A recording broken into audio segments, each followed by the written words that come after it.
Hi, I'm Zibby Owens, and you're listening to Moms Don't Have Time to Read Books. This 30-minute podcast features a new author interviewed by me every single day, 365 days a year, for about 30 minutes. I am also the publisher for Zibby Books, which publishes 12 books a year in fiction and memoir. Our books are already out now. You can check it out on zibbybooks.com. And we have a magazine called Zibby Mag, where we have lots of wonderful essays and lifestyle features. That's at zibbymag.com. We have classes at zibbyclasses.com. And I recently opened a bookstore in LA called Zibby's Bookshop at 1113 Montana Avenue at 11th Street in Santa Monica. I hope that you are able to enjoy some of our other offerings. But this here podcast is the basis of all of it and started in 2018. And no matter what I do, this is basically my favorite thing. Enjoy.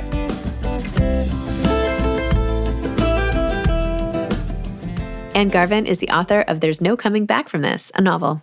Guest hosted by Julie Chavez, author of Everyone But Myself, coming out in January 2024 from Zibby Books, and also host of the Ask a Librarian podcast. Ann Garvin, Ph.D., is the USA Today bestselling author of 5 funny and sad novels. She writes about people who do too much in a world that asks too much from them. Ann worked as an RN, and after receiving her Ph.D., taught exercise physiology, sports psychology, nutrition, stress management, and global health for 30 years in the University of Wisconsin system. She currently teaches creative writing at Drexel University in their low residency Masters of Fine Arts program and has held positions at Miami University and Southern New Hampshire in their Masters of Fine Arts creative writing programs. Ann is the founder of the multiple award-winning Tall Poppy Writers, where she is committed to helping women writers succeed. I was one of them for a little bit, and now I'm an alum. She is a sought-after speaker on writing, leadership, and health, and has taught extensively in New York, San Francisco, LA, Boston, and at festivals around the country and in Europe. And if you follow my Instagram, you may remember that Ann was one of our guests at our Zibby retreat at Canoe Place, and we had so much fun with her. Ann, welcome back to Moms Don't Have Time to Read Books. I'm so happy you're here today. I'm so happy to be here. You have no idea. I'm just so happy. You're my first interview. I feel very excited about that. I was already happy that I got to be the one to interview you for this podcast, but I love knowing that I'm the first person to it because it's exciting to revisit these things that you wrote so long ago, because I think that's what is easy to forget in publishing, that the lag between when you write it and when it comes out is so significant that you do sort of, there's a freshness to revisiting it that I'm sure is kind of fun. It is very fun. And but sometimes they catch you in the wrong, you'll think you have to remember that, oh yeah, I did write that, which I think is really funny. But yeah, it is. There's something really wonderful about revisiting, especially after you've given it so much time. Because you do get to revisit it and then see things that you didn't get to see before, which I kind of love. Yes. Oh, well, your latest book is I Thought You Said This Would Work, which is such a brilliant title. So we'll come back to that because I want to talk about your titles. Okay. But it's about Poppy Lively. She's in trouble with the IRS by no fault of her own. And by the way, that's like something straight out of my nightmares. So as soon as I was reading it, I was like, oh my gosh. But she's striving to keep her life on track for her daughters. So she takes a job in costuming as a sort of roundabout, she's connected, and then that happens. Now, I'm always not wanting to give away too much. Is there more that you would say that I left out of that description? I think the only thing I would say that might inform people listening to this is that he was the guy that offers her the job is sort of her old love interest. Okay. And somebody that she definitely felt like got away. Oh, yes. And he shows up later in such surprising ways that she gets to forgive. Okay. Good job. Good job. You would think that you'd written this. That's it. I don't want to say anymore. Yeah. I know. I feel the same way where it's just like, I want to tell you, but I'm such a bossy book recommender that I just shove it in people's hands. I'm like, just read this. Don't ask me questions. I know there are some people that when they write the review, they write everything. And I think, oh God, take some of that off. 100%. They worry that they give away too much. Yeah. I don't even read the backs of books because I like to go in totally cold, which has led to some problems in my life, but that's neither here nor there. There have been a few. I think that's a good way to do it. It does free you up a little bit. And I think, the the back copy is helpful, but sometimes it takes you almost all the way to kind of the climax of the novel. And then all that's left is the resolution. And so, yes. Okay. I'm glad we're aligned on this. This is important for our future friendship. We're aligned on this. Yeah. Check. Okay. Yes. Very important. Yeah. Yes. Yes. Well, I want to say from the outset, I loved the book. It was so fun. And it's such a good read. You really, I know you're a humorist, but I just kept thinking, this is humor with heart. Like when I was reading, I just thought there's so much in there that's familiar and comfortable and both just, I mean, so many sentences I read and I thought, oh, that's me. And I'm sure some of it is, being in a similar life stage to Poppy in some ways. But I think you write about women who do too much and you write it so accurately. And so this book is a joy to read. So congratulations. I think it's going to be so happy in the world. Thank you. I mean, you just said all of the little things that make my heart sing when I hear people talk about my writing. Like you said what I try to do. Oh, really? I have to say, writing, I always say that whenever anybody asks me, what do you write? I always say, well, I write funny and sad. And that's a hard pitch. It was a hard pitch in the world because publishers wanted me to pick a lane, and I don't know how to think of things other than funny and sad. Like that's just the way I look at things. So to have to write all drama or all humor is not something that I could really do. I wouldn't be able to do it. Well, I always say I'm not that funny and I'm certainly not that sad. So I sort of need to put those two things together to create a whole book, That totally makes sense. You have to have a little bit of both. But I also like the humanness of what you're saying, which is everything, bittersweet is the word I use all the time because it's just, it's life, right? Everything has its joy and sorrow embedded into it, beginnings or endings, all of these things that are just constantly converging. So they wanted you to pick a lane, but I'm glad that you stayed in your lane because it's just right. Yeah. Thank you. Yeah. My very first book was a funny and sad book about a sex offender. Like it was, yep. And the publishers would be like, but that sex offenders are not funny. And I'd be like, I know they're not funny. They're not funny. But there were, it was about a woman that kind of lost her mind because she was moved to a town that she thought was going to be the safest place to raise her child and found out there was a sex offender on her street. And I'm sorry, but yes, the sex offender is not funny, but it is a little bit funny to watch people push too far. And what we do when we're pushed too far, and I don't think anybody has ever not been pushed too far. In all different ways, like 100 different ways, as a spouse, as a parent, as a person who is working in a school system, in a job, like we've all been shoved too far. And then there are times when we become a little bit of a nut because of it. And later, I remember one time, oh my gosh, I'm still to this day embarrassed about it. But I realized when my daughter was in high school and she was dancing at high school dance and they were grinding and I must have sounded like somebody from Footloose when I walked in there and I was like, I cannot believe that you are allowing this to happen.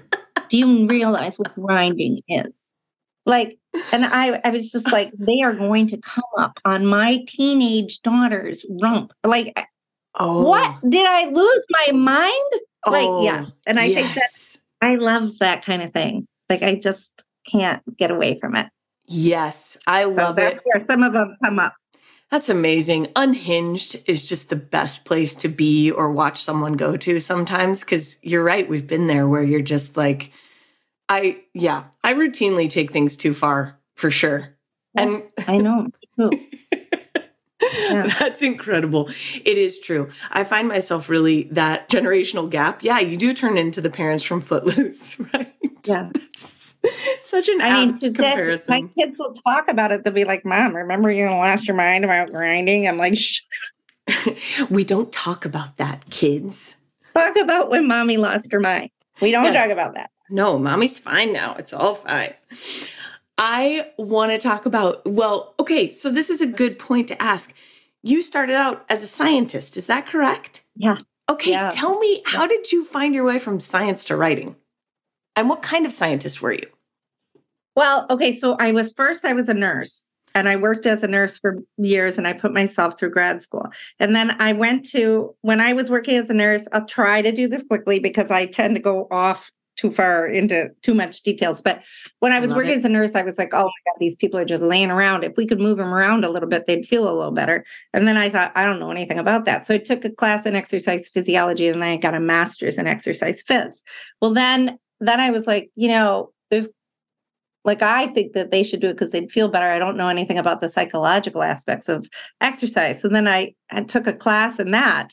And the professor was like, well, you should maybe think about getting your Ph.D. And I was like, okay. Like, it was like, I was like, sure. Cool. So, and then, I mean, basically like that. I was working as a nurse. I was paying off my tuition. It was like, I could do this. My dad was like, you're crazy. Like, he wanted me to go learn golfing and become a business person. And I was like, I think I'm going to learn how exercise makes people feel. So then I did all of my work in exercise and mental health. And then I taught health, all of the content for people who are going to be health educators at my university. So I taught like nutrition and stress management and global health and research methods and things like that. So I did that for, I don't know, 28. I mean, honestly, if you put it all together, it's probably like 30 years. And I did it and I loved it because teaching is telling a story. And research is telling a story. Research is asking a question, going, I wonder how that happened. And then putting it all together so that you can maybe discover it, right? So I would never have said that helped me write a book, because certainly it took me years to look back and go, oh, it's just storytelling. It's all just storytelling. But I was always, so when I was working and teaching, I thought to myself, you'll laugh when you hear this, I think, because I said, well, my student, it's a good thing there was not a lot of video when I was teaching, because we're all adults.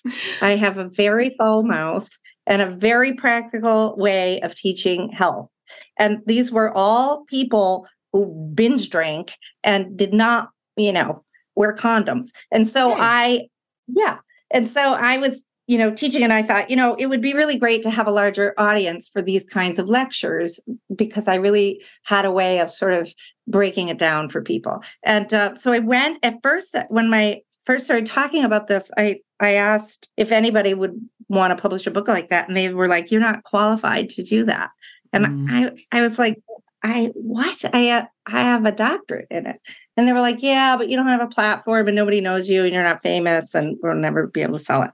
So I thought, okay. So then I didn't really think of being a fiction writer then, because it never occurred to me, because I didn't have any ideas about a story. Like it didn't occur to me. I just didn't know, but I was such a reader. Like I've always been a reader. And my friends used to say, oh, you write such great letters. You should write a book, which, everybody knows that writing a good letter is not a novelist, right? Of course. So, but then I entered a contest and on a whim, and I thought nobody would know. And I got second place, and it was a big contest and I won money. And it was such a, finding a superhero cape in your closet. And there's something about that contest that unlocked my brain for story. And then I started writing fiction. So that's kind of how it happened. And then, like every naive person, I'm like, I'm going to write a book. I can do that. And then I came up with the hardest book to sell in America, which is a funny book about a sex offender, which was not understanding the market. But in the end, it did get published. God bless Penguin. But, they didn't market it as a funny sex offender book. I'll say that. So anyway, that's a long story to say how it came. And, when you're a scientist and when you're in psychology and when you're a nurse, all of that is about empathy and understanding emotions. So that piece was in place. And I just had to figure out, and I loved reading, like my favorite authors were, Lori Moore and Elizabeth Berg and Olive Kitteridge, and they write funny and sad. They do that. They didn't really call it that, but that's kind of how they do. Right. And so when I would read their work, I thought, oh, there's space for me. There might be a space for me. Wow. And that's how it all came. Yeah. Yeah. And I also knew that, as much as I love teaching, I knew I wasn't going to want to do it forever. And I did it for almost ever. And then once video was coming out, I was like, I got to get out. I'm going to get canceled in 2 seconds. If anybody hears the way that I teach health, they're going to be like, ooh. So, hey, everyone, I'm quitting before I get fired. Yeah. Right about the time when Snapchat had really hit the stride, I was like, I think I gotta go. And now I write full time and I teach writing. So I'm really happy that I don't have to teach health anymore to people who binge drink and don't wear a condom, So there it is in a nutshell. I think you landed exactly where you're meant to be. I love those stories because we all want like a clean trajectory, right? Or at least I know I did, especially when I was younger. I want the career and I start out but it's so often not the way that things happen. And I think especially for writing, like you're saying, all of those moments and jobs and that gathering of just understanding of people is so valuable when you're writing fiction because you're writing about people and people are crazy. Yeah. So you need lots of samples. Crazy. Yep. Yeah. And I think, and the other thing is that I always say this about getting your PhD, like it is a really good sort of sweat lodge for writing a book in terms of rejection, because when you're working on your PhD, at least in my era, they were brutal. They were so hard on you. And so like they were just freaking brutal. And so I think that once I was getting rejected nicely from agents, I was like, oh, that's okay. Like they're nice about it. Yeah. They didn't call me an idiot. So that's good. I'm winning. Wow. Look at this nice email I got. It's so true though. I never even thought of that. Yes. Defending a thesis sounds like the worst. When I did my master's thesis, I was wearing a light silk shirt and I looked like I'd been knifed under both armpits. By the end of it, I went into the bathroom and I was like, note to self, no more light silk tops when you're nervous.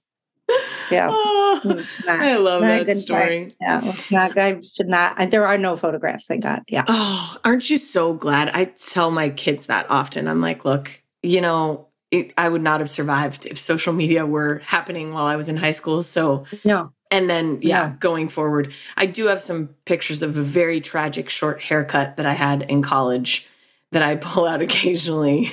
But luckily, they're just, 4x6, and I can keep them under wraps. And you can't do this to it. Really see it.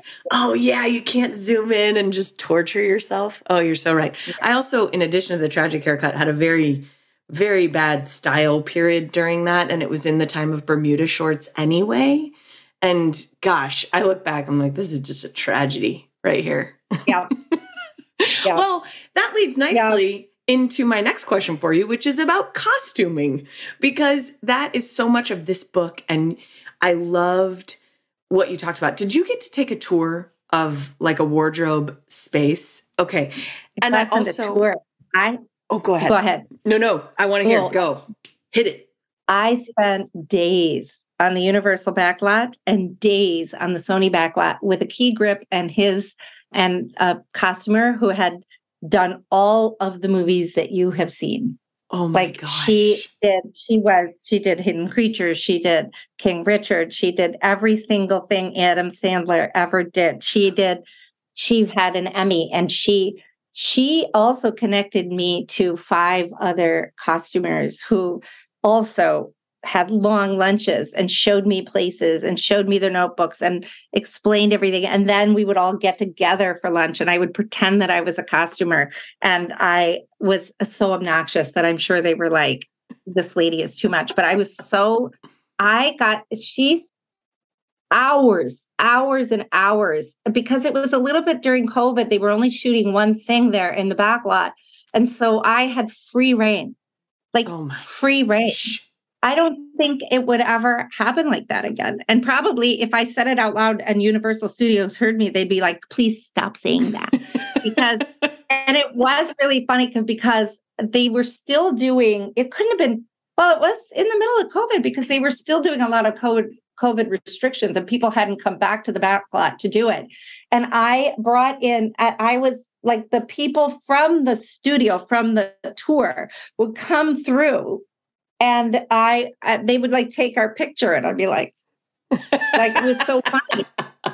It was the best. I got to go inside the Psycho House and the Bates Motel. It just was amazing. I was not restricted in any way. And I think part of that was because I spent all my time with them saying things like, but what do the doorknobs look like? Like, they'd be like they'd say, we can't believe you're not asking any, dirt on celebrity. I'd be like, I just need to know, is there a bench in the wardrobe area? Yes. Can you lay down? Like, where is the place where there's a shower? Like, and they were like, it was so funny because she said, nobody ever asked us about our job. No one ever asks us. Yeah. And by the end of it, I was like a costume evangelist because, besides the script, which of course the script writers don't get enough, heralding. Of course. The costumes are the characters as much as anything else. And the way that they are, forgotten, it's shocking to me. And I am a huge movie. As much as a reader I am a movie person too. Like, I love movies. I joke and I always say I've watched them all. It was the time of my life to be able to do that. And I just count myself so lucky. So I had a friend that lives in LA, and I said, do you know any costume designers? And she was like, well, the one that she lives across the street and down a ways, she just retired after 30 years. She probably has time to talk to you. Yeah. And now we're like friends. Like, I feel like, well, I don't know if they think I'm a friend, but I'm like, we're friends. We're friends now. So funny. I am constantly like sending them thank you notes and stuff. And I'm sure they're like, we got another box from Ann. Like, it's. Hey, bestie, it's me again. They're like, do we have to have lunch with her again? When is this book out? It's so bad. It's so true. Yeah. Oh. And the key grip guy too. He was like, I don't think anybody ever asked him anything either. And I would be like, so what does a key grip do? And we'd be like 45 minutes into being like, telling me what the key grip really does. And I loved it. I loved it so much. And I got, on Instagram, and I can send you some too. Like, and if you go to my website, they've created a door where you can click on it and you get all of this information about it, because that suit that is that's on the website. And in my Instagram, I'm starting to post all the pictures of inside the costumes area. Oh. And it's like, it's like the biggest Goodwill you've ever seen. That's what it's like. It's not tidy. I don't know how they find anything. That's amazing. Yeah. And they don't have an iconic costume area. Like, they're just in with the rest? She was like, sometimes you can find one and it'll say, oh my gosh. Yeah. Just put that wherever. Yeah. Just put it wherever. Yeah. So that was really fun. And I wouldn't have been able to write, there's that piece of intrigue in it. Yes. That you it's a little bit of a mystery. Yes. And you don't know who is at the center of it. Absolutely. And I'll tell you, do you want to know how the idea came up? I feel like I'm going to take up every minute of your time all day today. I love it. Continue this. I'm fascinated. Yes, I do want to hear how you came up with the idea. Okay. Well, it was very funny because during COVID, I was writing a book that wasn't working. And I now know why it wasn't working. But I'll tell you why briefly, because you're a writer too. And probably a lot of the writers will, that listen to this maybe are writers. But I was writing forward from a premise instead of a story. I was writing forward from my idea instead of my character arc. And so I had a great idea. Okay. And I had 3 characters in a rotating point of view, but I did not have a story. I had an idea of what they would be doing, but doing is not a story. And it was the first time I've ever done that. I don't know why I did it, but I really couldn't get it done. And so I had written it through 3 times and gone through 3 edits with my editor. And I said to them, and it was so funny because what did it was when I saw Bob Saget died, for some reason I was like, Bob Saget died. I'm not going to die writing this book. And when I told my agent that, I said to my agent, Bob Saget died. I'm not writing this book. And she was like, what? Wait, what? And she was like, she goes, do you know? And I was, I don't, but he was like 60 and he had just finished doing like a show and he was back on the road and he was having this great life. And then he died. And I was like, I'm not going to die writing this book, as if like I was up in my bedroom. It was not doing risky behavior. Right. And so so I pulled that book and my agent said, and which I don't know if I'll ever go back to it because it's not really a story yet. And maybe I'll figure it out, but it's done and not good. So then I had made a joke in there. She said, can you pitch an idea by Monday? Because it was Friday. And I said, yes, I can. And I didn't know if I could, but I was like, I'm gonna. So I had made a joke in the book that this woman character had gotten all of her money by being a costumer for all of the remakes of Nora Ephron's rom-coms, but with dogs. And I know it's so silly. It's a joke. I pulled that out. And I thought, okay, what's the story there? And I built the story around that. But then after I wrote the first chapter, I wrote the pitch, they bought it. They were happy. And then after I wrote the first chapter, I was like, Jesus, I don't know anything about this. And I called my friend and I got on the phone with this costume woman and we talked for a couple of hours. And then I said, are you free next week? I'm flying in. And she was like, yep. And I got on a plane and I would not have been able to write that book had I not been on the set to see what the possibilities are. And once I was on the set, I was like, oh, okay.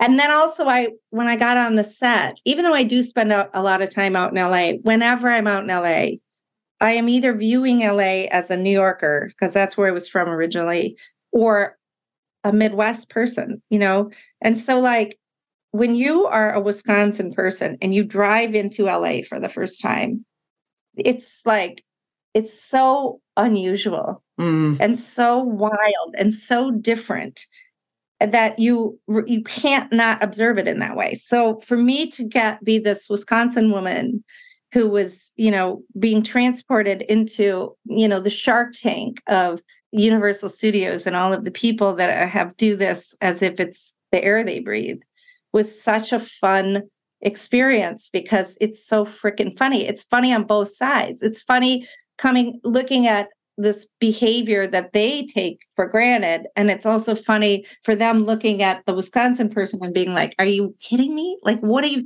what? And I loved that juxtaposition. It was really fun to observe on both. Like I always say whenever I pass homeless people in LA, and it's not just one, it's like clumps, large clumps. It's whole tent cities, right? And I always say to my friends, I'm like, in Wisconsin, if someone is laying on the side of the road, you stop and you bring them inside and you give them something to eat. Like you don't drive past them. Like it's so interesting. And so it was with that sort of framework that I entered the Universal Studios. And then it was all like I want to say the jokes just wrote themselves because it was such a funny experience for me. I'm sure that they did. Yeah, they did. And then the other piece of it is that she's not a movie watcher.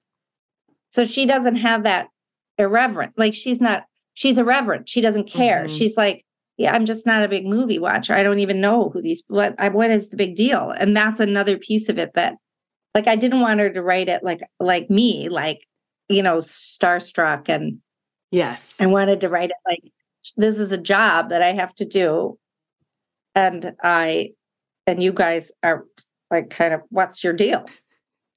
And that was really fun. It was just a really fun sort of hat to put on, the kind of wide-eyed, like, yes, thing. I loved reading it that way. And you're exactly right. She's irreverent. She's allergic to dogs, which was one of my favorite details. As a person with allergies, I was like, this is perfect. And I think you're so right, because familiarity is what robs us sometimes of actually seeing how interesting and weird things are. Yeah. And you got to get yourself out of your culture, right? You got to get yourself out of your world. Otherwise, you see, like, when I'm driving through my town, I'll be like, when did that building go up? And somebody will say, well, it's been up for years. And I think, how did I miss that? You fill in the blank for yourself. It's so true. So when you were walking around with your brand new eyeballs, checking things out, it was really fun to play around with some of that and then build in a Midwesterner's view of the stuff, all of the stuff. Even the fact that she did something about this intrigue, I thought was interesting because I think most people wouldn't have done anything. Mm-hmm. She would have just been like, that's none of my business. I'm not, that's none of my business. And so it was really fun to sort of make it her business. And, I don't know. It was, I have to say, it was a really fun book to write. Just for me to experience all that, Oh, I bet. Well, It comes through. I think listening to you talk about it is so fun for me because having read the book and enjoyed it so much and seeing so many parts of it in your experience that were translated, I think just through, just without even trying, I am such a fan. So I'm so glad we got to talk about the book and share about it. So yes. Is there anything else that I feel like I interrupted everything you wanted to say? And I know you can't talk for very much longer because I think we're already over time, but it's fine. I do want to ask you one more question. I am going to tell everyone to go to your website because it's so impressive and the costuming stuff is so cool. So I was down the rabbit hole with that.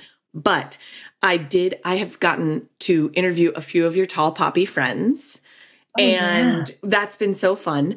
And I told Allie and Asha when I interviewed them that it sounds like just like the nicest, non-dangerous cult, and I want to be in it. So, just let me know on that. But the other thing, this is what I want to know. You founded it, you're part of it, but tell me not the backstory. I just want to hear, you're up in the morning. What do the poppies mean to you? Oh, gosh. Some of my best friends are poppies. A lot of them are my best friends. It means that I'm not alone in an area where you can be alone. In my town, we do have a fair amount of writers, but, most of my friends aren't writers. Nobody's a writer. And so when I say something like, can you believe XYZ? My people are like, sorry, but when you say it to a writer, they're like, oh, and they get it. And that group, or you say, you guys, this bad thing happened and now nobody's going to read my book. They just swoop in and then they do something about it in such a big way. They're the most generous group of people that just believe, like I do, that writing isn't a competition and that there's no room for competition. There's room for all of us and one person's success has nothing to do with my failure or success. Yes. And so having this group has meant so much to me. And, running any group is a lot of work. And so there have been times when I thought, I can't, it's too much. I'm sure. It is kind of a lot, but I think I don't know what I would do without them. Honestly, there's just such a great group of women. And we've had a lot of turnover over the years because writing is like that. Yes. Right? People come and go. So it's been really nice to have this one very solid thing that I've had in my writing career ever since the second book. So yeah, it's a great group. Gift. And they are friendly. Well, yes, the ones I've interviewed were just a delight. And then I know some of them I was looking through the list today, like a quiet little stalker. No problem. Yeah. Oh, I get it. Yep. I do. Well, you let me know if you ever want to do something with the poppies. You just let me know. And is your memoir going to be published soonish? Do you know? January. How are you? January. So, congratulations. Yes. Thanks. It'll be exciting. Wonderful. I'm looking forward to it. Yes. Well, hit me up. I'll do whatever I can. I will. I'll send you thank you notes. Just like you, the costumers can't shake you. You will not be able to shake me. That's what's about to happen here. Best friendship. I like that. I like a friend that can't shake me. I like it. That works for me. Well, thanks so much for being here today and can't wait to share your book with the world. Thank you. Thank you so much. Thanks for listening to this episode of Moms Don't Have Time to Read Books. Don't forget to follow me on Instagram at Zibby Owens and at Moms Don't Have Time to Read Books. Also sign up for my newsletter at zibbyowens.com and sign up for my virtual book club and meet lots of authors on Zoom every other week. Thanks so much to Steve and Ryan at Texture Sound for the sound editing. And thank you to Morning Moon Productions for providing this fantastic intro and outro music.